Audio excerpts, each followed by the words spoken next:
My name is Alexandre Zylberstajn. I'm one of the partners of Passageiro de Primeira, which is the largest loyalty blog in Brazil. So my story with loyalty began when I was very young. I'm very passionate about airline loyalty programs, and I always had that thing inside me that if you love airline loyalty programs and loyalty programs, you will understand. I have an entrepreneur mindset, and I always wanted to do something with my passion, which is loyalty and travel, and as a business as well. 5-6 years ago, I went to one of the events organized by Ravindra.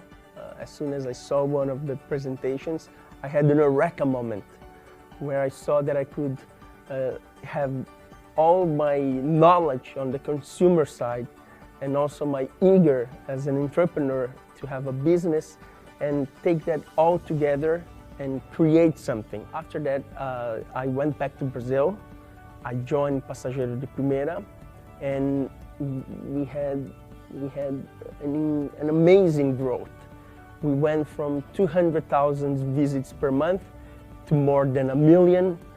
We had the largest audience on loyalty in Brazil, and I'm very thankful to Ravindra and to the organization of the event.